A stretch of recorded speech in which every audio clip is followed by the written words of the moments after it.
Can you all hear me? Yeah, fabulous. Well, welcome everyone to the next talk. I totally appreciate we are standing between you and your lunch, but I promise it will be worth it. Today we're going to be talking about building trust and loyalty in e-commerce. I'm Anisha Mohammed, I'm the Head of Partner Success at Klarna. I'm going to hand over to Andrew to introduce himself and the rest of the team. Hi everyone, I'm Andrew Goulton from Trust Payments. I sit on we're traditionally a gateway and an acquirer, but I sit on the other side of the business where we work on the technology around e-commerce and retail to drive customers to that payment experience.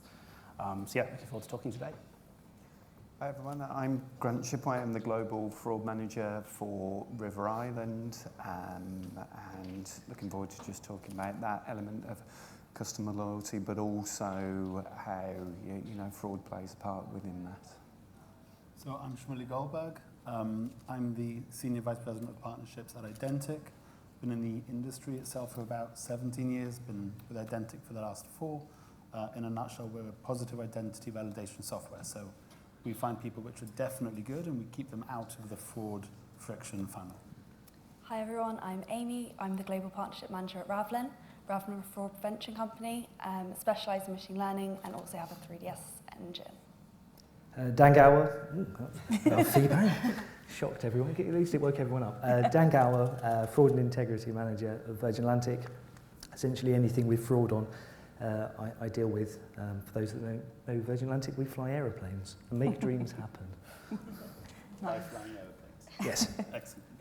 Just a reminder to everyone, if you've got any questions, do feel free to submit them in the app and we'll get them at the end. So I'm going to start really broad. What is loyalty, guys? In today's ever-changing landscape, what is loyalty to you? I guess from my side, loyalty obviously gets kind of put into a box with points and that kind of tactical experience, but really loyalty is an outcome. Those mechanics around driving profitable customer behavior change, but actually the outcome is loyalty, and be that emotional loyalty. So you think about like Harley Davidson, people tattooing it on their arms because they love the brand. Have that tattoo, yeah, me too. I've got one on my back. But yeah, it's that experience of that emotional loyalty that isn't just driven by a mechanic or a tactic that drives that customer behavior change. It's the experience and the feeling you have towards that brand, and that proliferates everything from your experience at the checkout, how seamless that is, and even the fraud issues that you have going through that. So yeah, it's a really kind of broad topic, but I think that outcome of being emotionally loyal to a brand and choosing it over another one is basically what it consists of. Mm-hmm. And Grant, from a fraud perspective, how does that fit into the loyalty journey, and how does that build loyalty, or rather challenge it? Yeah, so essentially I think fraud has to sort of try and segment the customers that may still appear loyal and get them removed from the mainstream system. Mm-hmm. Obviously the vast majority of customers will that come back and appear loyal and are genuine, but there will always be those that will try and leverage loyalty or the appearance of loyalty and bad actors to monetize that. And on a fraud basis, you have to try and work out systems that don't disrupt the genuine customers whilst taking the non-genuine out of the mainstream and allowing fraud teams to tackle it. Mm-hmm, definitely. And then from the whole experience from the start of the journey through to the checkout, any thoughts on how that drives loyalty? Shmuley, Amy? Yeah, I think that brand loyalty now is very, very different from how it was. Mm-hmm. I don't think people are tattooing URLs on their back quite as much as they were Harley Davidson. Brand, in my mind, loyalty is an instinct.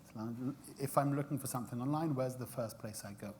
And it's very much, you can use the analogy of a battery. Every good experience fills it up that little bit more, reinforces that behavior of going to your website first. But like a battery, you have one bad experience, you put them through one card decline or additional piece of friction, they can lose that much faster than you can gain it. And once it's gone, it's very, very hard to get back. So from the beginning to the end of the customer journey, every interaction you have either enforces it or drains it. Got it. So it's all about that seamless experience and limiting that friction to maintain that loyalty piece. Absolutely, and exactly as Grant said, it's making sure that those good customers don't even get to see it. Yeah. Your best fraud experience is invisible to 95% of your traffic. And Amy, just thinking about payment methods is a big part of that, obviously why we're all here. How are alternate payment methods driving loyalty in that seamless experience? Yeah, so I think we see it a lot with the Amexes of the world and with Virgin cards, like when we were talking. If you're loyal to your card that you use, it's perhaps because you get those benefits. Like Andrew said, it's that feeling that you get in return. And I think, again, when we've been discussing before, this is so exciting thinking about open banking, but how are we going to get our customers to remain loyal, experience open banking, when actually perhaps they don't have that like intrinsic need or want to use that as a payment method? And Daniel, just thinking about Virgin Atlantic, as Amy alluded to, all about loyalty. What are you doing within Virgin Atlantic to kind of drive that loyalty piece? Because everyone knows it's all about the miles and getting that free trip to wherever it is you want to go. How are you maximising that? Yeah, I think it's a difficult one. We're also part of other alliances as well, so part of the Sky team. So it's trying to use loyalty to incentivise your customers whilst bringing in additional revenue.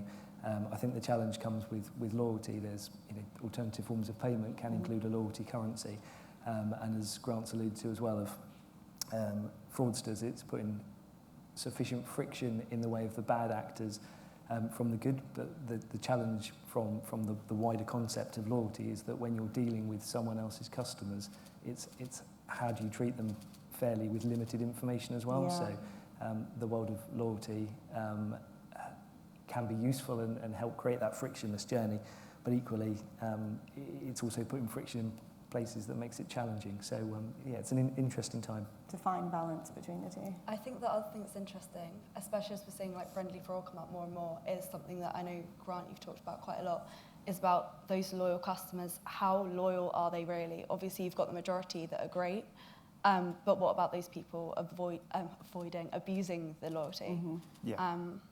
Yeah, I don't know. Yeah, but, I mean, what we've seen is customers that, you know, on a single metric will absolutely look loyal. So if you take, for instance, spend, that spend will look incredibly loyal. They're buying a lot of products.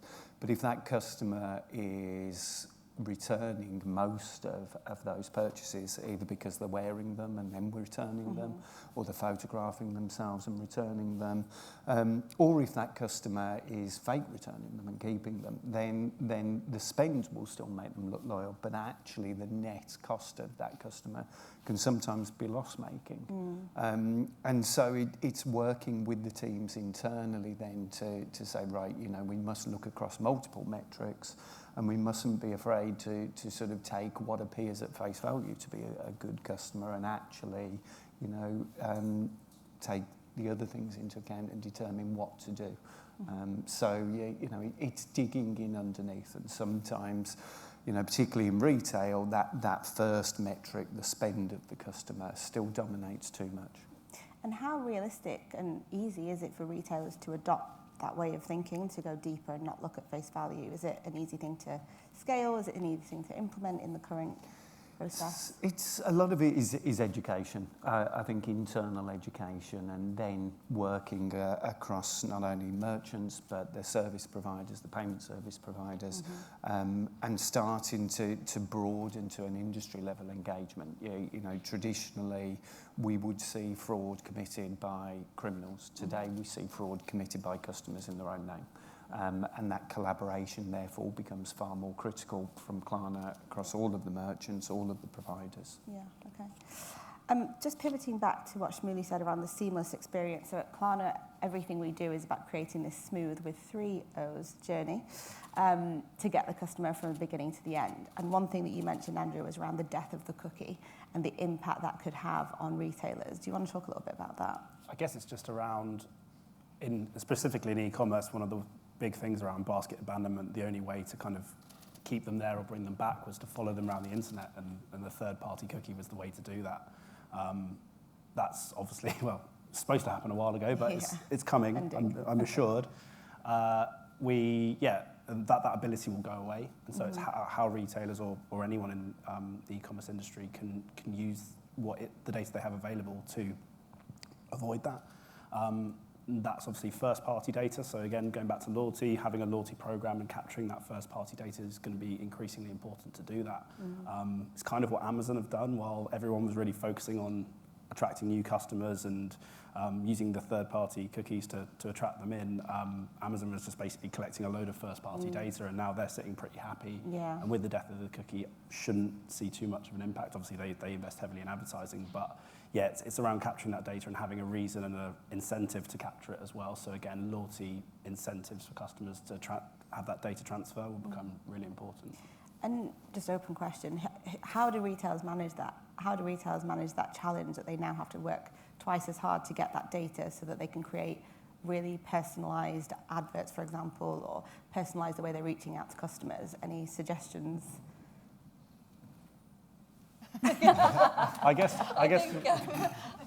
Not being in marketing, nothing particularly springs to mind. I guess one of the things you can do in terms of the checkout experience, again, not necessarily linked to that, is actually using how they're behaving in that checkout environment, and actually are they displaying the behavioral behavior that you'd expect from someone that drops off?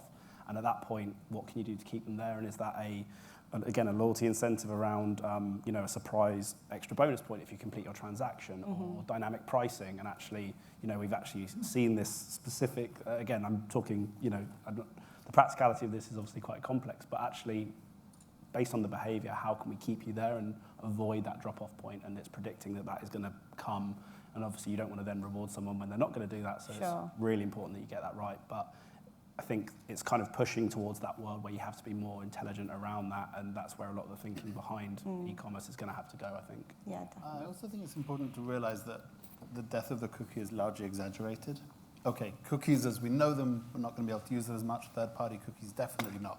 But Google's now moving from Universal Analytics to GA version 4 that allows tracking within the Google ecosystem. And Apple, even though they are not allowing cookies on many of their phones, and actually masking things like credit cards and building in things like VPNs, at the same time, they've doubled down on Apple Advertising ID. So what they've really done is fractured it. Yeah. You can still retarget on Android phones. You can still retarget on Chrome browsers. You can still retarget on Apple phones. You just need to be good at 3 separate platforms instead of 1 for the sake of end-user privacy. Yeah. I say that dripping with cynicism as much as possible. Okay, got it. So another area that kind of creates friction is authentication, and to the point of fraud, authenticating your customers. Amy, you talked a little bit about 3DS authentication. What's the impact of that on retailers and customers as well?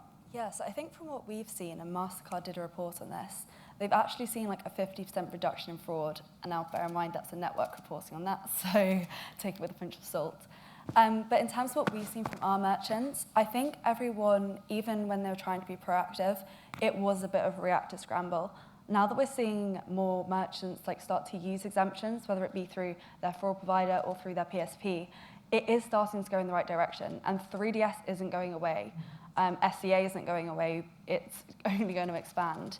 So I think in terms of what merchants are doing, they're definitely picking up on it and starting to put things in place. But in terms of going forward, I think what we can really do, as a whole industry, is start pushing the issuers and the networks to make this 3DS experience much more seamless. It is still clunky, even 3DS 3.2.2, let alone where we were even last year. But there's still a long way to go, and they are asking for opinions. If I can add to that, I think as it's been taken on, the point you made is really important. It was brought on very quickly by a lot of people in the scramble. Personally, I have a major challenge with 3DS, not in the way it's implemented, not in the way it's built or secured, but by the fact that many practitioners in the industry are now saying, oh, we have 3DS, so we're good. We don't have to worry about fraud anymore. Everything's great. We have 3DS. And exactly the point that you were making, it doesn't stop with returns fraud. It doesn't stop with promo use. It doesn't stop most synthetic fraud. It doesn't stop any terms of refund abuse. All we're doing is we've kind of pushed the fraudsters to take different routes to achieve the same end and put friction in front of good customers, especially when you're trying to buy 2 pints of milk on Tesco and because it's 11 o'clock at night and you want to add it to your order, and then you have to all of a sudden go and find your phone and remember your mother's maiden name, which is tough at the best of times. So it's one of those things which creates friction for good users and gives the false impression to the practitioners that they've created this safety. We don't have a fraud problem anymore. Thank you very much, because we use 3DS. Yeah, absolutely. I think in terms of exemptions, like personally, and I think the company and hopefully the industry would agree, like we need to start using like TRA better.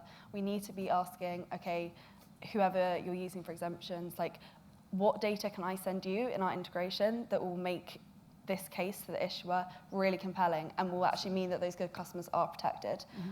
Yes, there are low value exemptions, but like talking to Dan, as soon as you have very high value goods or as soon as you're flying first class to, I don't know, Bali. Sorry, do you fly to Bali? We don't. No. Okay. Well, New York. What's the place over the Atlantic? Yeah, then that's it. You can't apply for those exemptions. And yes, like those are going to go through 3DS, of course. Probably a bad example. But the medium goes, you want to be able to put as many good customers through TRA as possible and really show that they are genuine. And I think bringing it sort of back to the loyalty element, if you sort of take that good loyal customer, they expect a frictionless experience. There is nothing more aggravating as a customer than going somewhere where you've shopped before, using your credentials, and then being impeded in some way with friction. Because you're like, hold on a minute, you know me, I use you. And it will quickly alienate customers. And sometimes it's not because of the merchant, it can be because of the systems and whether they're using apps and banking apps or not using those. But as merchants, we have to be much smarter in navigating the ecosystem for that loyalty reward, because it's not just the rewards of loyalty, it's the shopping experience of being a loyal customer. Yeah, absolutely. So you're kind of trading off the loyalty versus the fraud piece fundamentally. It's which is more valuable to save or protect? Yeah. Trust, isn't it? And it's the trust. If you were late for your first day at work, you'd expect to be told off. If you're late for your 500th day at work, you kind of expect like they'd let you off. It's like, you know the customer, you know everything about them, so why are you punishing them for like... Yeah, definitely. But as Grant said earlier, there are customers at that stage, or at least it looks like they're at that stage, and they're still having this abusive position, which is a challenge. Can I just go? I was going to say go the challenge with 3DS is that everyone seems to think that it applies to everything, and we're worldwide trading, so the fraud team will say, but it's not 3DS, and you'll say, but it's not going to be because it's a card from South America. Sure. And I think we've got into this mindset of everything has to be 3DS, and I don't think we're using the data that we've got to going back to that frictionless journey. So I think on our holidays business, it's 100% 3DS on web, which caught me out when I was a very sweaty thumbprint in Nashville trying to book a holiday to fly a buddy out, and I couldn't do it. I had to whitelist Virgin to do it, and I was like, this is nuts. So, and that made me think, even working within the company, that we're not, we're utilising it well, and that's great. And it's a relationship with the card acquirers to not, throw them under the bus with transactions we know are not safe, but at the same time, there has to be a level of risk with what we're doing, and it's harmonising that. Yeah. But I think that's exactly the point we all seem to be making. 3DS is a hammer. It's a great hammer. It causes a lot of friction. It puts a lot of things in the way in the customer, but it's not always the right tool for the job. There are exemptions you can use. You can rely on loyalty and knowing this customer as well. You can rely on first-party data. If you have going in for a surgery, you don't want the surgeon to turn up with a hammer. You want him to have ideally a scalpel or whatever tool is that he needs. And I think that the industry is, because this was forced on them so quickly, because they were kind of thrown at them, their reaction was, fine, we'll use it. And then they went into this point of complacency where they ignore, to a certain extent, customer experience, loyalty, exemptions, etc., because then they can say they're covered and they no longer have the risk on them. So going back to alternate payment methods and adding those to make a more seamless journey, but also provide choice for the customer and therefore build loyalty. Open banking is one that we're constantly talking about. It's been mentioned several times today. What is the use case for open banking to build loyalty? Open to anyone. Well, I think this is one of the things that is still being figured out. We see the advantages for merchants of open banking, particularly at scale. But actually, that customer adoption, and I've had conversations previously with other merchants around this. What is the incentive for the customer? Why will the customer move to open banking? And one route will definitely be loyalty. And if you you know, incentivise the customer to use specific payment methods that are more favourable to you in certain countries or globally, then that would make sense, you know, on your overall cost. But I'm not sure how many merchants are building into their loyalty that sort of, you know, appropriation of which payment service they're using. Yeah, definitely. I think one of the things we talked about was its recognition as well. So I think the reference was contactless when that was rolled out. It was really recognised. It was rolled out by institutions that already have a high number of customers that are very loyal. We don't have that with open banking. So what could that look like in the future? What would have to happen for customers to trust open banking as a day-to-day payment method?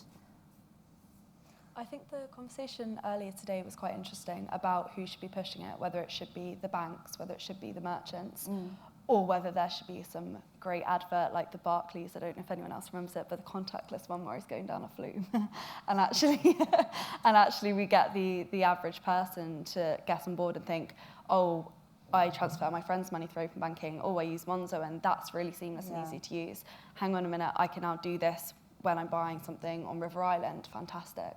But like Grant said, who is actually going to push that, and how are we actually going to get people to take up? I think. And if you take if you take sort of down, you know, I'm guessing a significant percentage will be paid by credit card because of the protection. Yeah. You've got Section 75, you've got all of the dispute and chargeback rights. Martin Lewis reminded everyone of that in COVID. So, many thanks to Martin Lewis. Yeah, I think high-value purchases and certain types of purchases will lend themselves to be, you know, traditionally on card.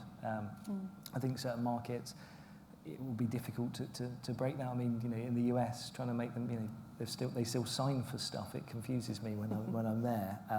So it's just, you know, but then when you're in Asia, you know, it's Alipay, WePay, it's, you know, they struggle to take a credit card. So as a business, we've got to be mindful of this, you know, that market, how we can take payment. And actually, if you're not capturing the ability to take the right payment method, then actually it can lead to fraud. So we saw in Asia where people were trying to book and the card acceptance rates, and they were struggling with cards in Asia. They were then going to online travel agents to book who were fraud merchants. So actually by not being open and perceptive to what the market wants, you know, they will ultimately get the product. Whether you get the cash for it is a different matter. Yeah. So different problem. Definitely a challenge. I think it's probably the brand piece as well, which you mentioned at the beginning, Andrew, around having a brand that you trust, and them rolling out a new payment method is more likely to be trusted than just open banking being kind of out there in the wild. Do you think that retailers will move to that in time? Or banks, for that matter? I think the evidence suggests that there will be a move that way, you know, and it's being pushed. But I think there's a lot of work around it that's still needed. And you know, there are merchants actively looking at introducing, and of course you will see the early adopters. Yeah. And then you know, but mass adoption will come later. And I think it's the last panel was talking about the fact that you know, the initial excitement of contactless was you know, a significant number of years before contactless had mass adoption. And personally, I think you know, open banking might be the same. Yeah. I think what's missing there. Sorry, I think what's missing there is the incentive or the reality for the end user. Tap to pay. Contactless, there's a tactile sense in it. You understand, oh, that was easy. Credit cards as well, you have that natural protection. Or, well, I bought this on my whatever card, so if there's a problem, I know they're going to deal with it. I think explaining to the end user, I understand 100% why the banks want it, why the merchants want it, makes perfect sense. But for the incentive for the end user, if it is there, it's not obvious and it's not apparent. And I think maybe it's market education, maybe it's additional advertising, maybe it's offering promotions to open banking, or first open banking payment gets X, Y, Z. At this point in time, there's no clear incentive why the end user would not use the credit card, PayPal, Klarna, whatever, and would use open banking instead. And until that incentive is shouted from the rooftops, it's going to be very hard to convince, you know, mass populations to start using that instead of tap to pay or credit card or whatever else they're using. And if it's positioned above other payment methods, it's going to switch people off and they'll move on to and become loyal to other providers. So it's a real risk having to, weighing that business benefit versus consumer benefit, because it needs to be consumer driven. Definitely. Amy? Yeah, I think the other thing about like protecting your loyal customers, like we've talked a lot about enabling them to use open banking, use different different payment methods. But say we do take on open banking, actually, yes, technically there's not fraud because right now you can't get a chargeback. You're still opening up those loyal and those genuine customers to fraudsters, where if they get hold of your open banking account, not only can they get one account, but they can get all of your data. Like, the amount of data is crazy. So 100% I'm not blocking it. I'm very open to the idea of open banking, and absolutely let's push it. But the regulations will soon follow, I'm sure. Yeah. And like you said, if you're not having the protection of a chargeback, of a refund, etc., regulation will soon follow suit. And equally, like, you want to be able to protect those genuine customers from the case of fraud, where their literal identity and every bit of their data gets leaked. Yeah. I was just going to say, and on top of that, although you've mentioned open banking and chargebacks, actually the one thing that it still doesn't completely eradicate is the friendly fraud side. I had it, I thought first class was nice, but there wasn't enough champagne, so I'm going to put in a chargeback for. It's like, how do you defend that? We're not all on the same page, so I think it doesn't completely remove the problem, but it just changes it, and I think you've just got to be mindful of it. Fraud's like water; it will find a weak point. It will find a way.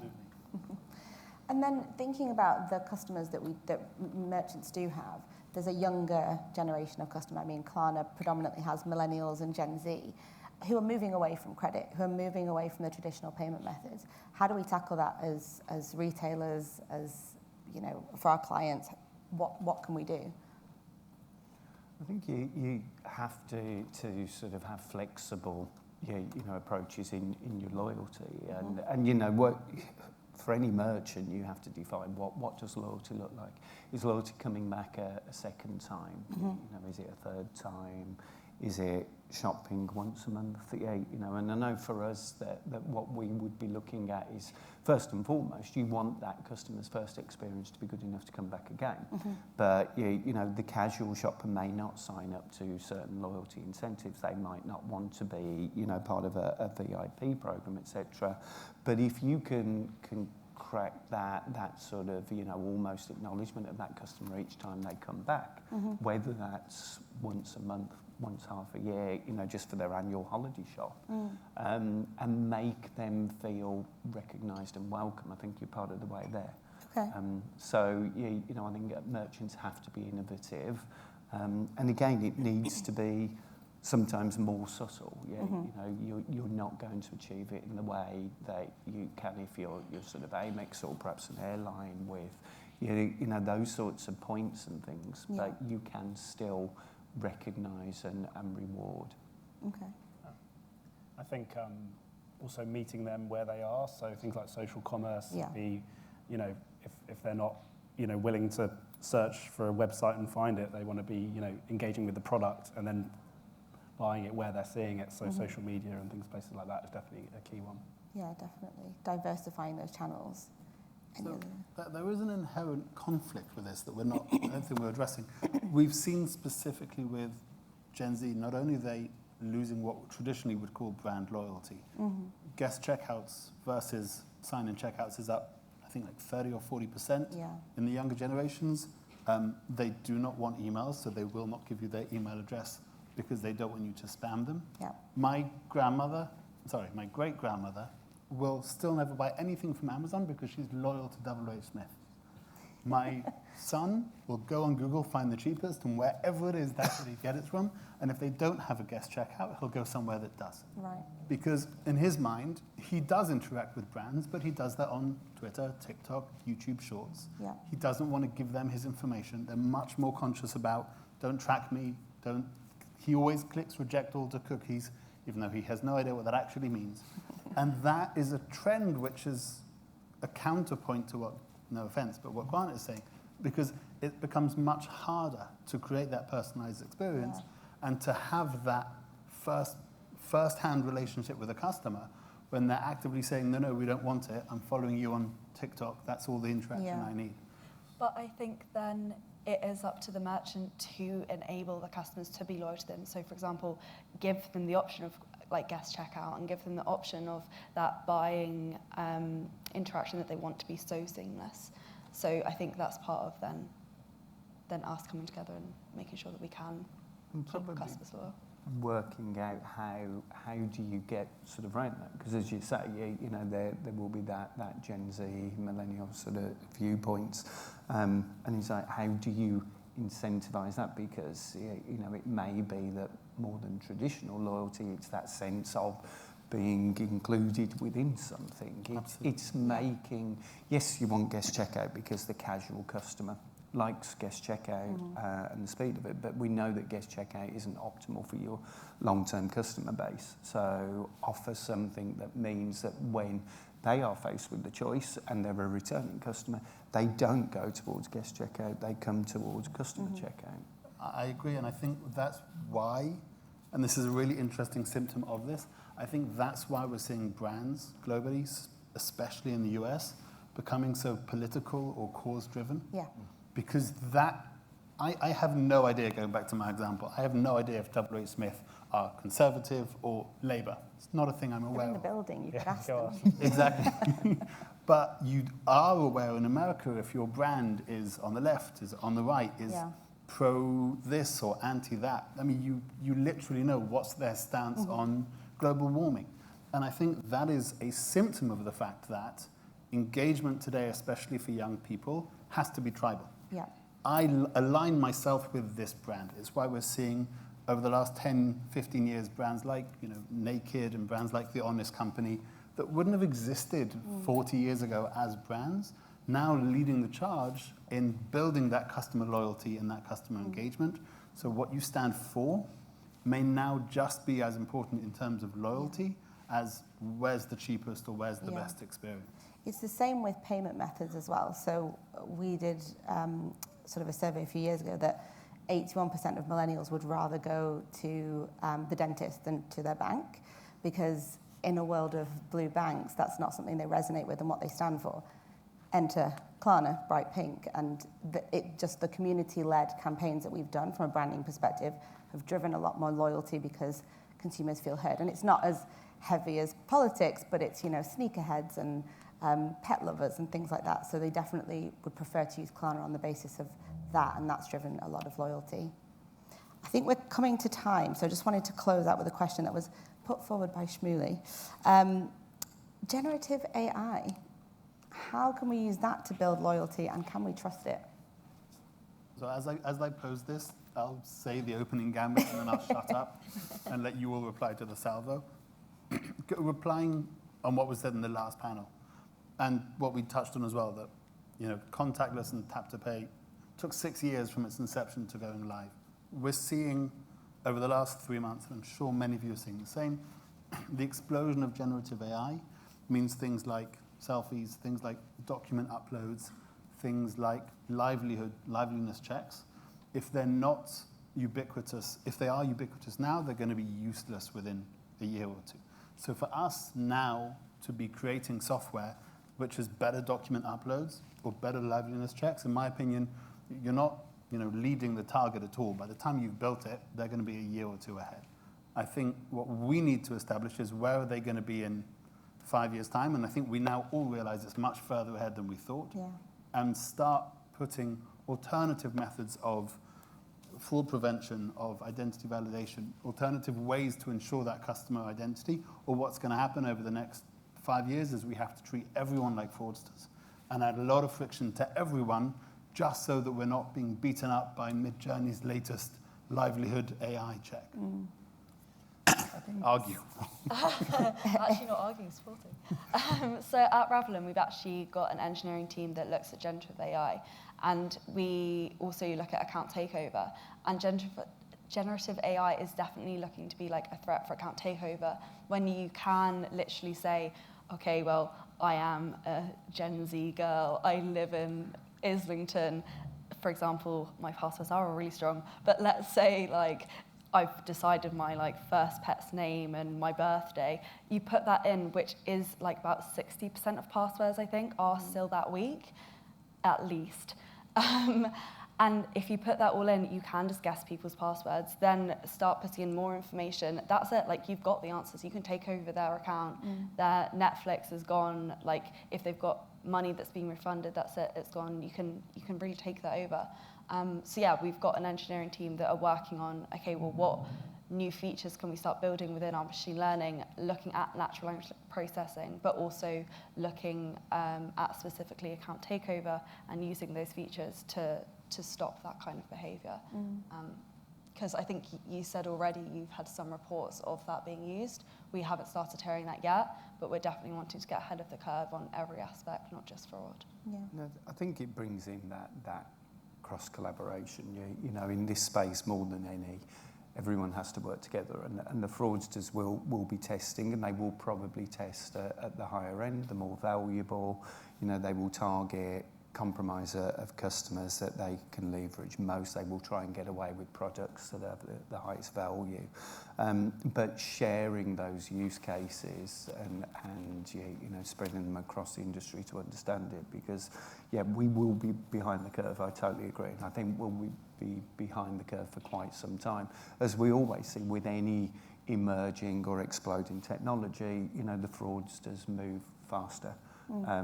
But the same technology will be usable to prevent them as well. And we just have to mobilise across all sectors to achieve that. Great. Any closing thoughts? Probably the event of technology is moving pretty quick when you think most airlines are on legacy systems, which are still green screen. So you've got a back end that was probably conceived in the 50s and pushed out in the 60s and 70s when you're looking at AI and other stuff. So I think, you know, there's a long journey to go on for some companies more so than others. But you know, with tech companies pushing away, it's certainly leading the path and giving me a headache. Fab. Any thoughts, Andrew? No, I think I agree with everyone. Just one lunch. Just one lunch. You can all have your lunch now. Are there any questions? I can't see anything. No, there's no questions. Fabulous. Well, thank you everyone on the panel, and thank you everyone for listening. Thank you.